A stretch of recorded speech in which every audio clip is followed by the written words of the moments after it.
जय माता दी भक्तों। आज श्री दुर्गा सप्तशती कथा में छठवां दिवस माँ कात्यायनी को समर्पित।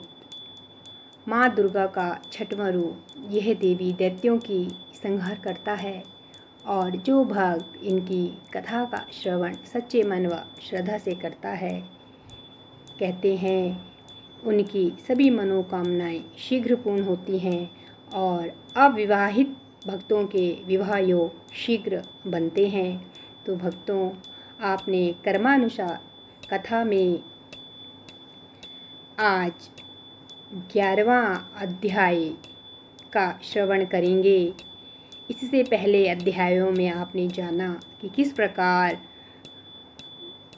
माँ दुर्गा ने अपनी अलग अलग शक्तियों के द्वारा महाअसुरों दैत्यों का संहार किया और देवताओं का संरक्षण किया।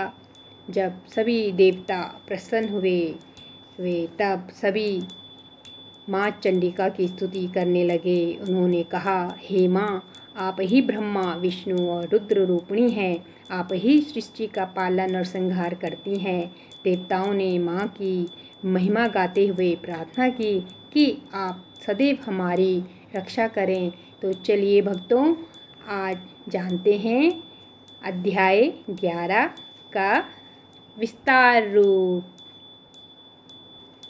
ऋषि बोले, देवी जी ने जब दैत्यराज महासुर शुंभ का वध कर दिया तब इंद्र आदि सभी देवता अग्नि को मुख्य करके अपने मनोरथ सिद्ध के लाभ से सभी दिशाओं को दमकाते हुए मुख कमलों से प्रकाशित करते हुए उस कात्यायनी देवी की स्तुति करने लगे। देवता बोले, हे शरणागतों के संकट निवारणी देवी जी, हम पर प्रसन्न होइए। हे विश्वेश्वरी, विश्व की रक्षा कीजिए। हे देवी, आप ही चर अचर की स्वामिनी हो। आप ही एकमात्र जगत का आधार हो, पृथ्वी स्वरूप से विराज रही हो। देवी जी, आपका पराक्रम अलंघनीय है। आप ही जल रूप में स्थित होकर इस सारे विश्व को तृप्त कर रही हो। अनंत पराक्रम वाली आप ही वैष्णवी शक्ति हो। विश्व भर का परम बीज माया भी आप हो। हे देवी, आपने इस सारे जगत को मोहित कर रखा है। पृथ्वी पर आपकी प्रसन्नता से ही मुक्ति का लाभ होता है। हे देवी जी, सभी विधाएं आपका भेद हैं। जगत भर की स्त्री सब आपकी ही मूर्तियां हैं। हे जगदम्बे, आप अकेली ने सारा जगत व्याप्त किया है। आपकी स्तुति क्या हो सकती है। आप तो स्तुति से परे हो एवं परावाणी हो, जबकि आप सबका आधार एवं स्वर्ग मुक्ति देने वाली हो। इसी से आपकी स्तुति होगी। आपकी स्तुति के लिए अन्य लोग कौन सी उत्तम मुक्तियां हो सकती हैं। सारे जनों के हृदय में बुद्धि रूप होकर आप ही स्थित हो। हे देवी, स्वर्ग एवं मोक्ष देने वाली नारायणी, आपको नमस्कार हो। कला काष्ठादिक रूप से अवस्थाओं को क्रम से बदल देने वाली विश्व के संहार में शक्ति रूपा हे नारायणी देवी, आपको नमस्कार हो। हे देवी, आप सभी मंगलों को देने वाली मंगला हो। सभी अर्थों को सिद्ध कराने वाली शिवा हो। शरणागत रक्षक हो, 3 नेत्रों वाली हो। हे गौरी नारायणी, आपको नमस्कार हो। आप ही सृष्टि स्थिति एवं संहार करने में सनातनी शक्ति स्वरूपा हो। आप गुणमयी एवं गुणों का आधार हो। हे नारायणी देवी, आपको नमस्कार हो। शरण में आए हुए दीन दुखियों की रक्षा करने में संलग्न सबके संकट निवारण करने वाली नारायणी देवी, आपको नमस्कार हो।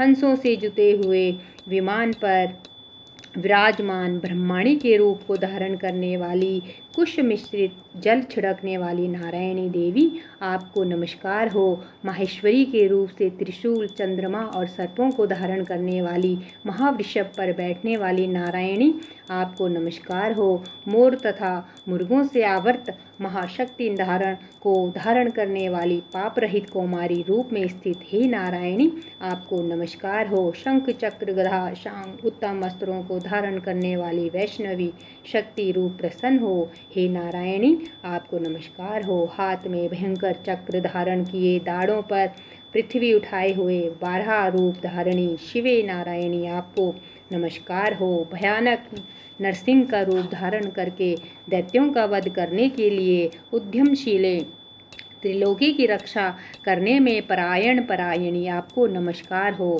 हजार उज्ज्वल नेत्र धारण करने वाली किरीट धारिणी महावज्र धारिणी वृत्तासुर के प्राण हरने वाली ऐन्द्री शक्ति नारायणी आपको नमस्कार हो। शिवदूती के स्वरूप से दैत्यों की बड़ी सेना का नाश करने वाली महानाद करने वाली भयंकर रूप वाली नारायणी आपको नमस्कार हो। भयानक दाढ़ों से भयानक मुख वाली मुंड मालाओं से शोभ्यमान मुंडों का मंथन करने वाली चामुंडा नारायणी आपको नमस्कार हो। लक्ष्मी, लज्जा, महाविद्या, श्रद्धा, पुष्टि, स्वधा, ध्रुवा, महारात्रि, महा अविद्या ही नारायणी आपको नमस्कार हो। मेधा, सरस्वती, वरा, ऐश्वर्य रूपा, पार्वती, महाकाली, संयमशीला, सर्वस्वामिनी हे नारायणी आपको नमस्कार हो। सर्वस्वरूपा, सर्व ईश्वरी, सभी शक्तियों से संपन्न हे दुर्गा देवी हमारी भयों से रक्षा करो। हे देवी आपको नमस्कार हो। यह आपका मुख 3 नेत्रों से भूषित अति सुंदर है, हमारी सभी भयों से रक्षा करो। हे कात्यायनी आपको नमस्कार हो। हे भद्रकाली, सभी दैत्यों का नाश करने वाली भड़कती हुई अग्नि की ज्वालाओं से महाभयानक आपका त्रिशूल हमारी भय से रक्षा करे, आपको नमस्कार हो। हे देवी, शब्द द्वारा सारी जगत को व्याप्त करके जो दैत्यों का तेज हनन कर देता है, वह आपका घंटा जैसे माता अपने पुत्रों को पापों से बचाती है, वैसे ही हमारी रक्षा करे। हे चंडिके, आपके सुंदर हाथों की तलवार जो असुरों के खून तथा चर्बी से लथपथ हो रही है, वह हमारा मंगल करे। हम आपको प्रणाम करते हैं। हे देवी, जब आप प्रसन्न होती हो तो सभी रोगों को नष्ट कर देती हो। आप क्रोध करने पर सभी मनोरथ एवं कामनाएं नाश करती हो। आपके आश्रित पुरुषों पर कोई संकट नहीं आता, अपितु आपके आश्रित पुरुष दूसरों को भी आश्रय देते हैं।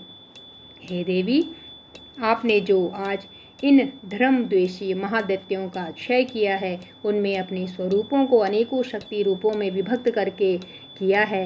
हे अंबिके, आपके सिवा और कौन दूसरा ऐसा कर सकता है।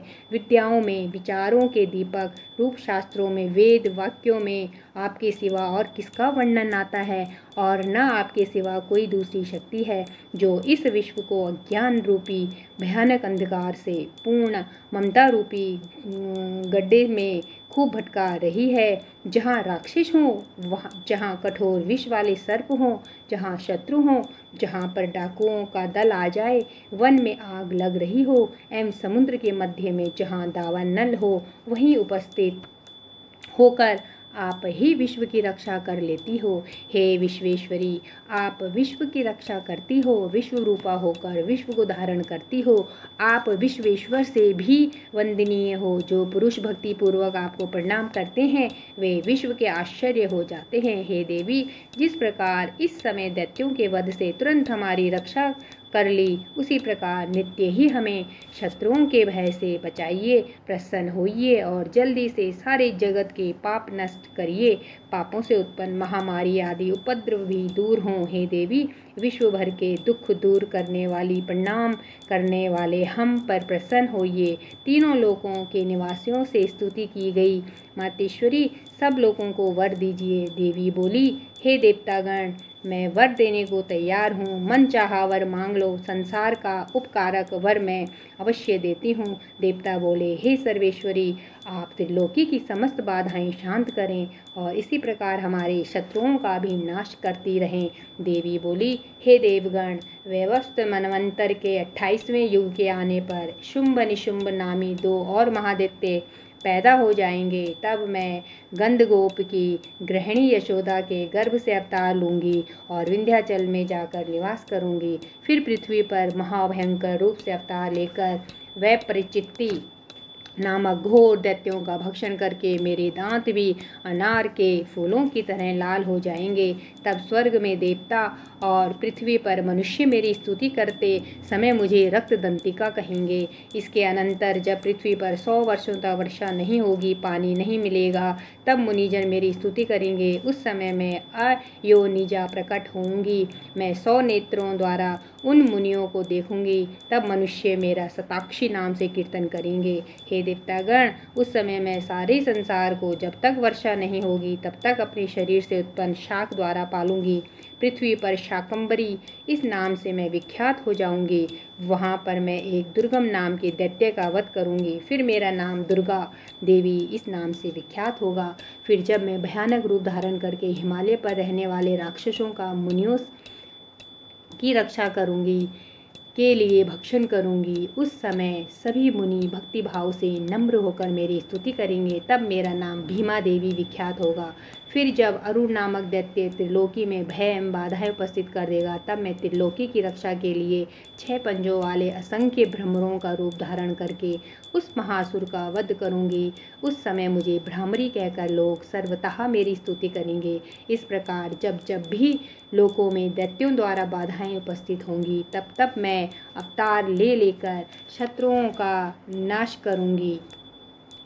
इस प्रकार भक्तों, आपने जाना कि माँ देवी की कृपा से महाअसुरों का विनाश हुआ और प्रसन्नतापूर्वक देवताओं ने माँ की स्तुति की और माँ ने भी प्रसन्न होकर देवतागणों को वरदान दिए और कहा, जब जब धर्म की हानि होगी तब तब मैं भिन्न भिन्न रूप में प्रकट होकर धर्म पर विजय, तब तब मैं धर्म की रक्षा करूंगी।